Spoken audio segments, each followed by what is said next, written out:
It was some mental illness, but it was crime and drugs. Businesses in downtown Seattle are struggling to make a comeback, hopeful that a new state drug law will help restore a sense of public safety this summer. This bill was not designed to fill our jails. It was designed to fill our treatment centers. Governor Jay Inslee has had his fill of politics after 3 terms, and the race for his open seat is heating up. And this is the first home I visited. I'm Hillary Franz. With high-profile candidates vying for the state's top job. My name is Semi Bird. I am not a politician. Plus, keep an eye on turnover on the Seattle City Council, with about half the incumbents deciding not to run for re-election. What's the story behind the headlines? From sources behind the scenes, it seems like it's been a long time coming. Get the scoop from our panel of reporters. This is the most significant package of housing bills that the legislature has ever passed. How's everyone supposed to make downtown sustainable? Surveying Seattle's summer headlines, next on City Inside Out.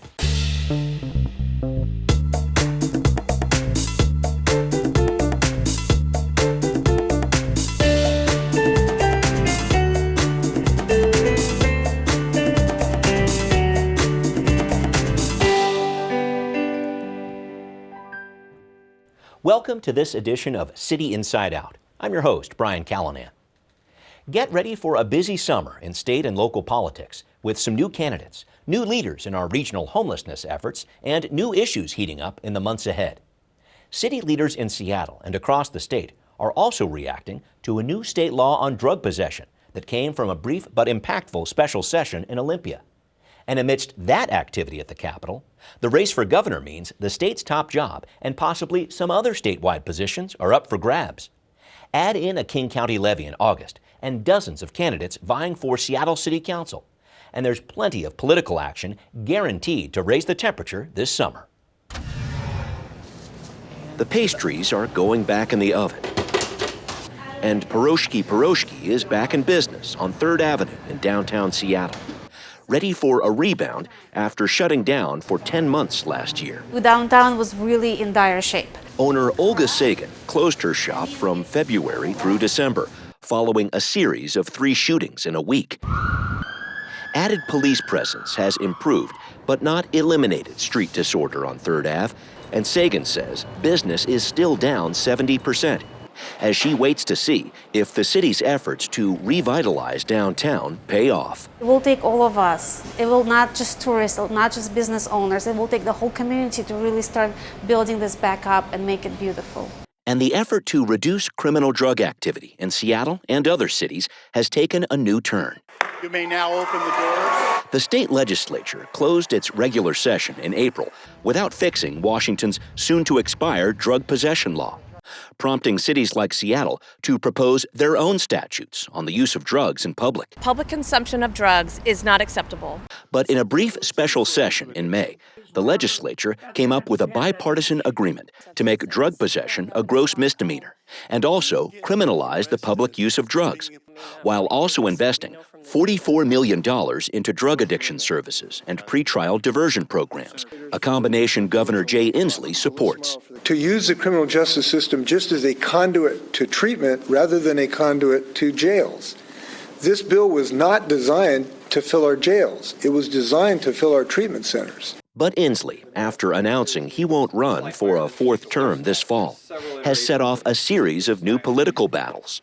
I'm standing in front of the first door I knocked on to announce my exploratory campaign to be the next governor of Washington State. Washington Attorney General Bob Ferguson released a gubernatorial campaign video less than a day after Inslee announced he wouldn't run again. And the state's Commissioner of Public Lands, Hillary Franz, launched her candidacy soon after that. I'm Hillary Franz, running to do, well, you know. They're the leading candidates in a state that hasn't had a Republican governor since 1985. My name is Semi Bird, and I'm running for governor. The top GOP candidates who want the governor's job are Semi Bird, a school board member from the Tri-Cities area, and Raul Garcia, a doctor in Yakima who also ran for governor in 2020. We are running to be the next governor of the state of Washington. At the county level, the renewal of the Veterans, Seniors, and Human Services property tax levy faces voters in August, with county council members keeping it at 10 cents per $1,000 of assessed home value, despite pressure to increase it and the programs it offers to local families. Getting rental assistance to moving into their new house, to job placement, to getting their ID, to getting the medical and dental assistance, the whole gamut. And for a region struggling to get a handle on homelessness, the sudden departure of King County Regional Homelessness Authority CEO Mark Dones will have an impact as well. I think that we are seeing some pretty significant success. And speaking of turnover, all eyes will be on Seattle's August primary for the City Council's 7 district positions, with 4 incumbents, Deborah Juarez, Shama Sawant, Lisa Herbold, and Alex Peterson, deciding not to run for re-election. Thank you so much for joining us here today. There's even a chance an 8th position could turn over this fall, with citywide council member Teresa Mosqueda running for County Council Position 8, along with Burien Mayor Sophia Aragon, as Joe McDermott says he won't run again. Ready for a break yet? Well, you won't get one this summer, as city, county, and state political races will be simmering through August and into the fall. Plenty of big news happening here in the month of May that will affect the months and years ahead. And to break it all down, we have with us Hannah Krieg, a reporter for The Stranger. Thank you very much for being here, Hannah. Yeah, thank you. Also, we have with us Jim Brunner, a politics reporter for the Seattle Times. Jim, good to see you. Thank you. And finally, we have Amy Radil, a reporter with KUOW. Amy, good to see you again. Thank you. And let's jump right into it. I wanted to talk to you, Hannah, about this rather sudden resignation of Mark Dones, the CEO of the King County Regional Homelessness Authority. They're leaving their role as of next month. Why are they stepping down? What's going on here? Yeah, so from the resignation joint statement put out by the mayor and the executive, there's not a ton of information or reason why they're leaving. Kind of from sources behind the scenes, it seems like it's been a long time coming, just issues with getting along with others. And then, as we saw in the Seattle Times, maybe 2 weeks ago, they continue to have problems with getting money out the door to their the nonprofits they contract with. I think Youth Care hadn't been paid since January and maxed out their credit cards to pay their workers, which is sort of... You totally shouldn't do that. Yeah, right. The main function of the authority is to handle the contracts. Interesting. Amy, I wanted to bring you in here. I thought it was interesting. I noticed that you've been covering news around this area since 2005, which just so happens to be the year King County released its first 10-year plan to end homelessness. And I'm looking at this in the larger sense here. There have been plenty of plans about homelessness since, including the KCRHA. And I'm trying to figure out what impact will Mark Dones resigning actually have on our homelessness crisis? A big question, I know, but some thoughts about this. Well, I mean, starting up an effort with these other partner cities sounds incredibly difficult, and Dones did make gains in having these partner cities become pay into the authority, from what I understand. So that's huge. And the person who's going to be the interim sounds like she's well regarded. So hopefully this will keep moving forward, even with Dones's departure. Yeah, I know there's a lot to discuss here, Jim. I know you have a long history reporting on political issues in our region, and I wanted to talk about this. So Helen Howell, the deputy CEO, is going to be taking over here temporarily, but this has been a pretty hard job to fill since the authority formed in 2017. You might remember Mark Dones was not the top pick for this job. It was Regina Cannon from Atlanta in 2021. She was offered the position and turned it down. My big question is, who wants this job? Do you have any thoughts about that? I don't know. That's a good question, and I don't think we know how they're going to. I assume they'll do another national search, but maybe the person, as you said, who's the interim person, is well respected and could get the job.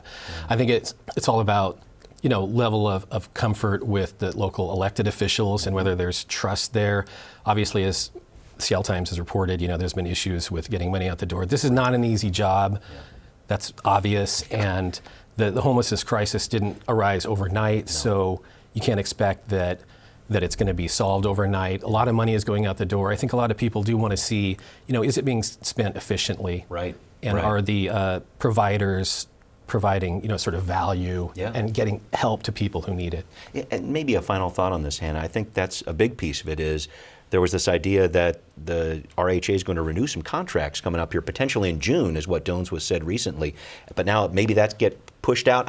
I'm wondering what impact this is going to have with the CEO leaving. Do you have any thoughts about that? What does this mean? I mean, it definitely means that we have a time, or the city has a time, to reset and try again a little bit. I know that Councilmember Andrew Lewis is going to propose some resolutions to set metrics and deadlines and make the authority set some achievable goals, and maybe that will help them in this tumultuous transition. Ooh, well done. That's good alliteration there. I like it. Jim, I want to jump back to you for another big headline here. Might be the fastest special session in history here, but legislators had to fix this expiring statute on drug possession. They couldn't do it in the 105-day regular session. Then they took just a few hours to reach a compromise once they were back in Olympia. So quick breakdown here. Drug possession will now be a gross misdemeanor. The public use of drugs has been criminalized too, and there's a push for more treatment in the state bill as well. How did they settle this so quickly after so many months of stalemate? Well, it's interesting because it didn't sneak up on them, as many people told me when they failed to pass the bill at the end of the it was regular. Like one job kind of exactly. Thing. Yeah.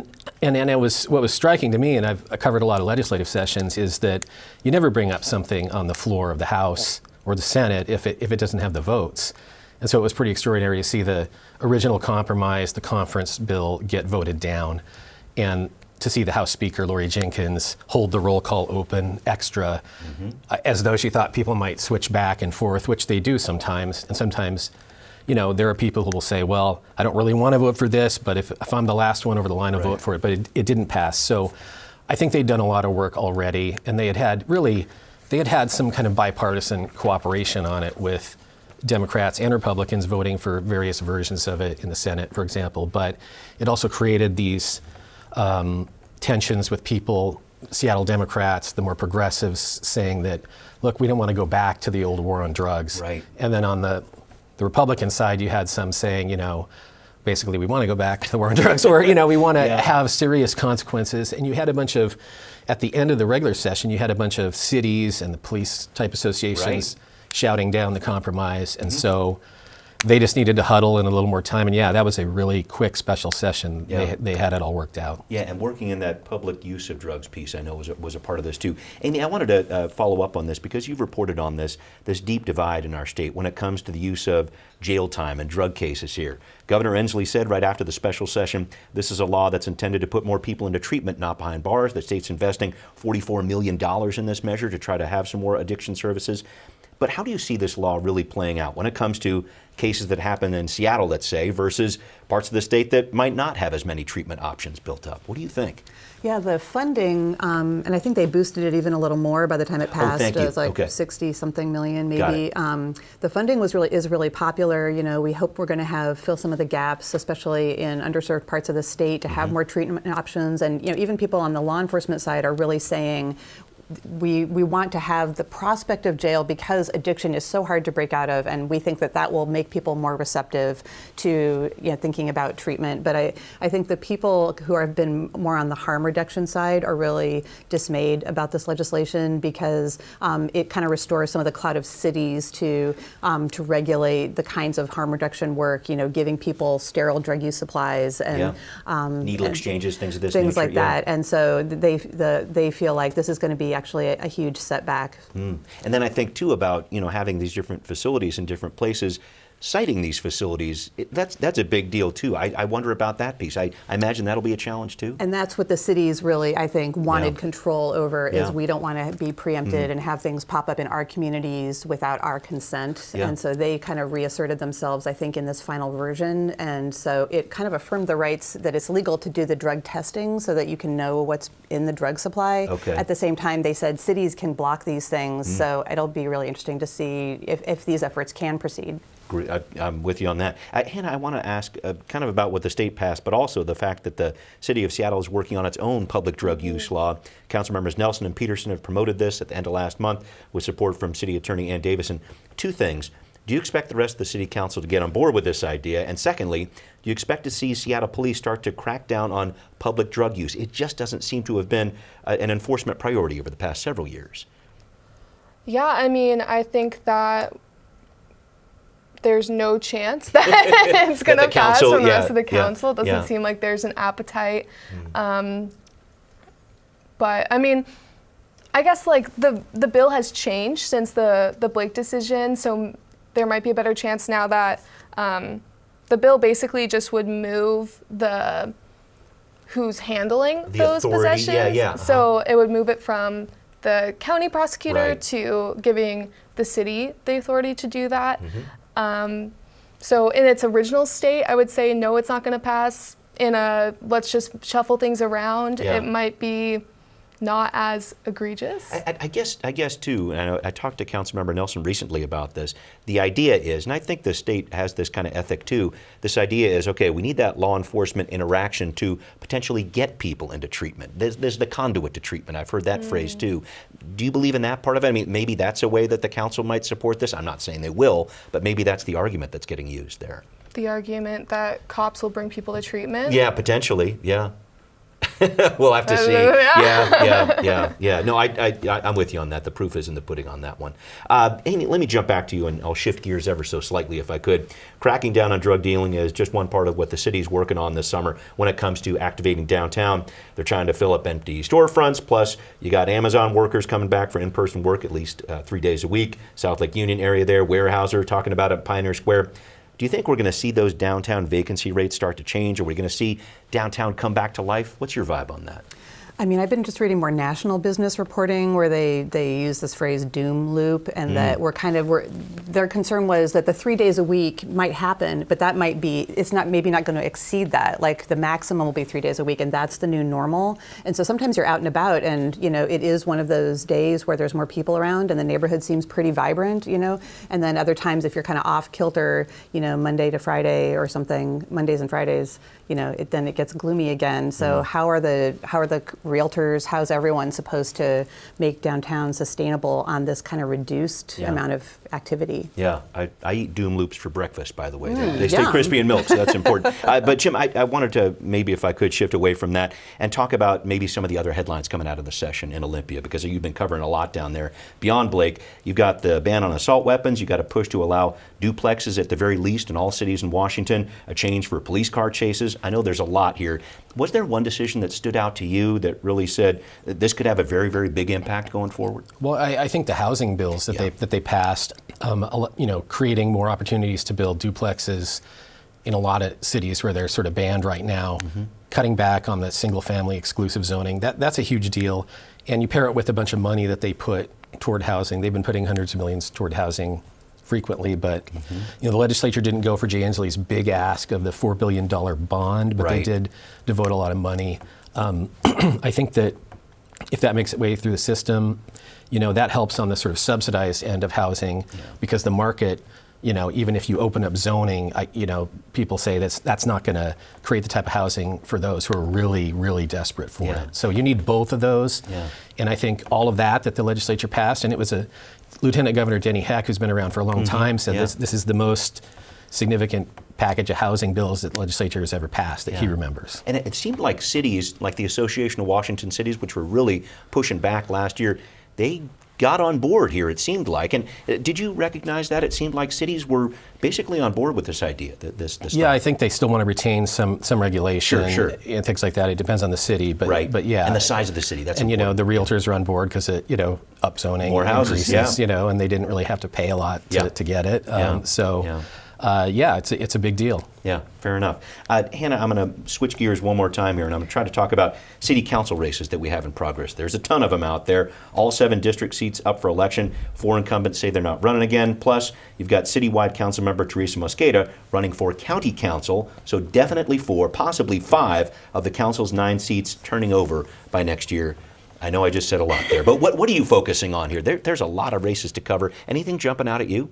Well, it seems like we're really starting to, the lanes are really shaping up. We kind of have this big selection of urbanists who are running. We have this corporate lane that's a little crowded. And then we have kind of this little tiny left lane that has a few people.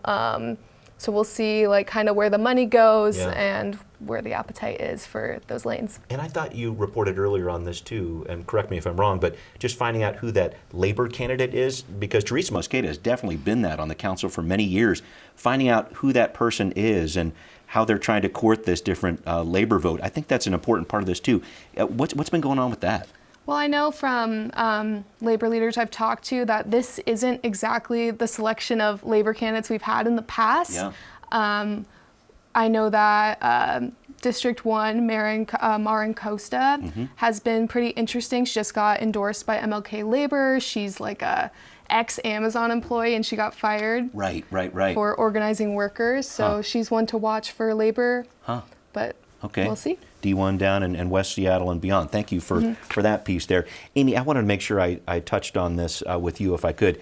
County elections coming up in August here. So we've got the Veteran Seniors Human Services Levy on the ballot. I thought this was interesting because the County Council got some pressure from Seattle area voices to increase this levy by 2 cents. But they also got some pressure from people, cities outside Seattle to keep these taxes lower, so they ended up keeping it at this 10-cent level. This thought with this levy that's on the ballot in August here, you have any idea how this is going to do? Well, I mean, King County levies, they always pass, as far as I've seen. I mean, I don't know the track record for like the Kent School District. Right. You know, those voters just a levy there for the school projects failed. So that's a little signal that people are concerned about these kinds of expenses. But this isn't the kind of levy like Seattle where it's like we're tripling the housing levy, we doubled the Parks District levy without going to the voters. Like, and so I was kind of reading up on this. Like, is this going to be another one where it's several times bigger? It sounds like it's pretty much continuity. Yeah. Did you have a thought on this one? I think that what's interesting to me about the counties is they are in some financial trouble. You know, they're looking ahead at problems maintaining their existing services. And so a lot of ways these levies help take some of the pressure off. Sure. And I know King County Executive Dow Constantine was down in the legislature this year asking them to lift the 1% annual limit on the growth of property taxes.